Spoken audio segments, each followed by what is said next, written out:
Bulletin में सबसे पहले बात, इसराइल अमन का सबसे बड़ा दुश्मन हिजबुल्लाह के साथ गुज़श्ता रोज होने वाला अमन मुआहिदा सबूताज करने पर तुल गया। सहूनी रियासत के जंग बंदी के बावजूद लबनान पर हमले, जिला नब्तिया में कई मकामात पर बमबारी, लबनानी फौजी समेत मजीद 23 शहरी शहीद हो गए, 60 जख्मी। दहशतगर्द रियासत की गजा में भी वहशियाना कार्रवाइयां, मजीद 4 फलस्तीनी शहीद हो गए। अमरीकी इंटेलिजेंस ने रिपोर्ट में खबरदार किया था कि इसराइल अमन मुआहिदे को सबूताज कर सकता है।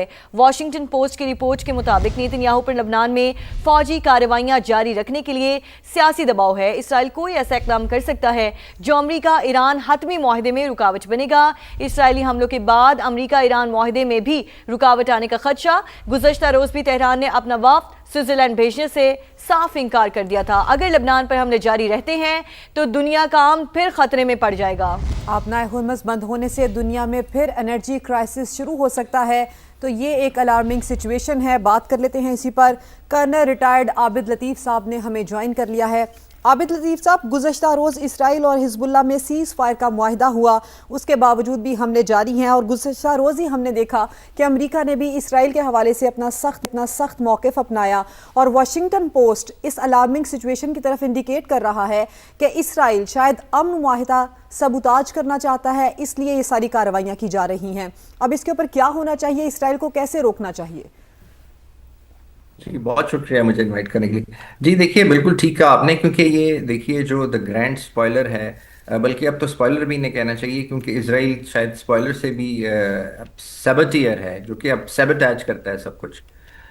स्पॉइलर तो फिर मैं समझता हूँ छोटी कैटेगरी है नेगेटिविटी की। तो देखें, अब इस पे अब एक्चुअली जो एमओयू साइन हुआ उसके अंदर अगर आप देखें तो ईरान का जो बाकी पॉइंट्स थे जिसके अंदर जिन पे बातचीत काफ़ी हद तक हो गई है, और इन अ वे टेक एग्रीमेंट भी है, जिसमें स्टेट ऑफ हुर्मुज़ का एक मामला है जो 60 दिनों के अंदर उसको कैसे हल करना है, अभी उसको ओपन कर दिया गया है।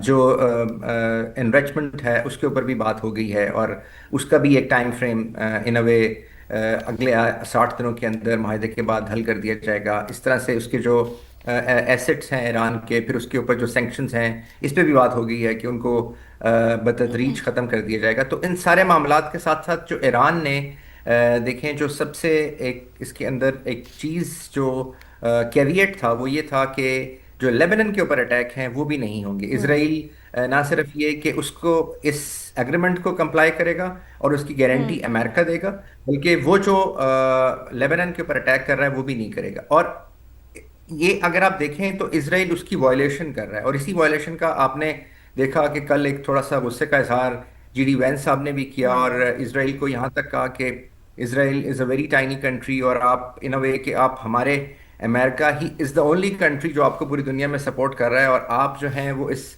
एग्रीमेंट को सबटाच करना चाह रहे हैं, और अगर ऐसा करेंगे तो फिर ये बहुत मुश्किल हो जाएगा, और अमेरिकन टैक्स पेयर के ऑन देयर लिवरेज आप ये सारा कुछ कर रहे हैं। तो इसके यहाँ तक खबरदार कर दिया कि आप लोगों की सिक्योरिटी भी हमारे हाथों में है, ये भी उनकी जानिब से कहा गया।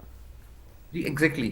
अब एक्चुअली प्रॉब्लम यह है कि जो नेतन्याहू साहब हैं, बिकॉज ऑफ हिज इलेक्शन, जो उनकी इंटरनल जो पॉलिटिक्स है, वो चाहते ये हैं कि ये जो एमओयू साइन हुआ है और उसके बाद जो फ्रेमवर्क अनाउंस होना है, उससे पहले पहले वो जो लेबनान का इलाका है, स्पेशली लिटानी रिवर से जो नॉर्थ है, और उसके बाद जो शिवा पार्क का वो वाला सारा इलाका है, उस पर वो पहले ही भी वो एक तरह से एक बफर जोन है कोई अबाउट 12 किलोमीटर्स का, जिसमें इजरायली फोर्सेस जो हैं वो इसमें मौजूद हैं। और इनका जो लेबनान जून में जो इनका आपस में एक सीज फायर हुआ था, जो कि बहुत ही फ्रिजाइल सीज फायर था, उसके अंदर भी यही था, इनका था कि जी हम उस इलाके को मैनेज करेंगे, जबकि वहाँ पे जो लेबनान अथॉरिटी हैं और हिजबुल्लाह है, वो ये उनका ये कहना था कि हम एक पायलट फोर्स के थ्रू इसको मैनेज करेंगे और गारंटी करेंगे कि वहाँ से इसराइल के ऊपर रॉकेट अटैक्स और बाकी चीज़ें ना हो। लेकिन इसकी आड़ के अंदर रहते हुए जो इसराइल है उसने अपने कोई भी वहाँ पे हमले नहीं रोके, बल्कि वो मजीद पेनिट्रेट करके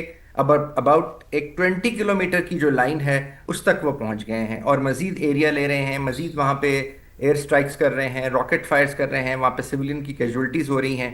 और ये जब 2000 में इसराइल यहाँ से वापस गया था, जब इस ऑक्यूपेशन को उसने ख़त्म किया था और बफर जोन और उससे नीचे चला गया था, वापस नॉर्दर्न इसराइल में आ गया था, जिस वक्त आईडीएफ और जो एसएलए है, साउथ लेबनीज आर्मी, इनको डिफीट किया था हिजबुल्लाह ने, उसके बाद से आई थिंक इनकी इतनी बड़ी इंकर्जन कभी नहीं हुई। तो अब ये बजाय इसके कि उस एग्रीमेंट में जब ये बातचीत भी हो रही है, ये सब कुछ हो रहा है, तो उसके बाद बावजूद भी इन्होंने अपने अटैक्स भी बढ़ा दिए हैं, ग्राउंड फोर्सेस भी बढ़ा दी हैं, और जो ग्राउंड इन्वेजन है उसका दायराकार भी बढ़ा दिया। तो मैं समझता हूँ जी, अगर ऐसे ही ये चला, और ईरान ने बहुत क्लियर कर दिया है कि अगर ये हुआ तो ईरान फिर इस एग्रीमेंट में, इस एमओयू के जो अगला जो पार्ट है, यानी जो फ्रेमवर्क है, और जो फ्रेमवर्क के अंदर जाके इस 60 दिनों के अंदर इस पूरे जो रीजन है उसके अंदर एक परमानेंट अमन लेके आना है, उस पर ईरान ने क्लियर कर दिया कि फिर बातचीत नहीं हो सकती।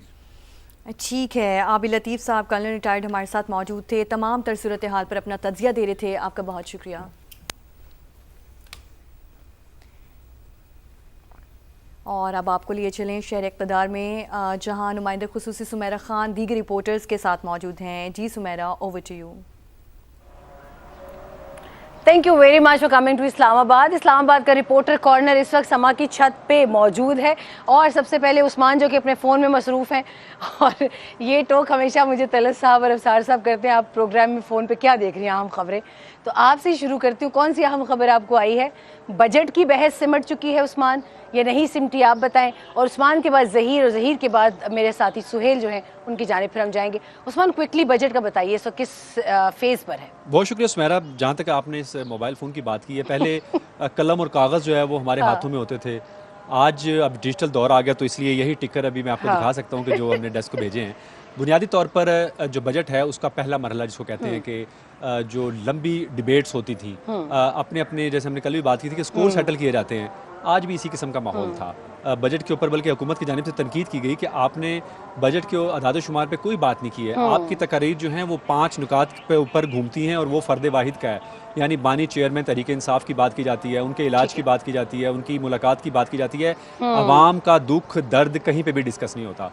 इस पे बाकायदा आज तंज किया गया हुकूमत की तरफ से। वो तो अपना दुख दर्द प्रायोरिटाइज करेंगे ना, उनका दुख दर्द तो यही है भी कि हमें मिलने दिया यकीनी तौर पर, इसीलिए तंज भी उनको सुनना पड़ा।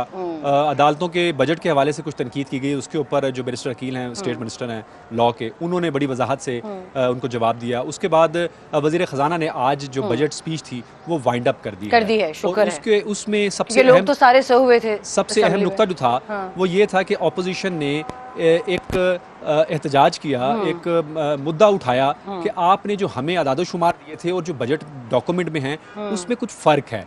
तो अगर ये इस तरह का वाकई हो तो बहुत बड़ा मुश्किल बात होती है हुकूमत के लिए। तो उस पर उन्होंने आज इस बात को डिफेंड किया कि जो तरीके इस्तेहकाक अपोजिशन जमा कराई थी उसके ऊपर उन्होंने अफसोस का इजहार किया, उसकी मजम्मत की, और उन्होंने कहा कि काश यही तरीके इस्तेहकाक की जगह ईवान में अगर आप बात कर लेते तो ये मामला डिस्कस कर लिया जाता, तो ये बहस की ज़रूरत ना पड़ती। तो उसके हवाले से उन्होंने बताया कि जो आप तासुर ले रहे हैं कि अदाद शुमार का फ़र्क है, ये डॉलर की प्राइस की वजह से ये फ़र्क है, और इसमें कोई गलत अदाद शुमार नहीं दिए गए। उसके बाद अब चूँकि जो अब अगला मरला होगा उसमें जो उनकी कटौती की तहरीक हैं वो कल से वो प्रोसेस शुरू हो जाएगा। तो आज जो बुनियादी तौर पर हमने ये देखा है माहौल पूरे बजट सेशन में आज भी वही था। चंद अरकान अपोजिशन के बैठे हुए थे, चंद ही वजीर और चंद हुकूमती अरकान वहाँ मौजूद थे। हाउस में कोई सो रहा है, कोई गप्पे मार रहा है, किसी का कोई इंटरेस्ट नहीं है अवाम के मसाइल के ऊपर कि उनको क्या रिलीफ मिलेगा। इवन पेट्रोल का अगर आपने कोई रिलीफ दिया है तो उसको डिस्कस करें, उस पर भी शर्मिंदा फिर रहे हैं लोग हुकूमत की तरफ से भी, उसको डिफेंड करने वाले। मैं उसी हवाले से जाना चाहती थी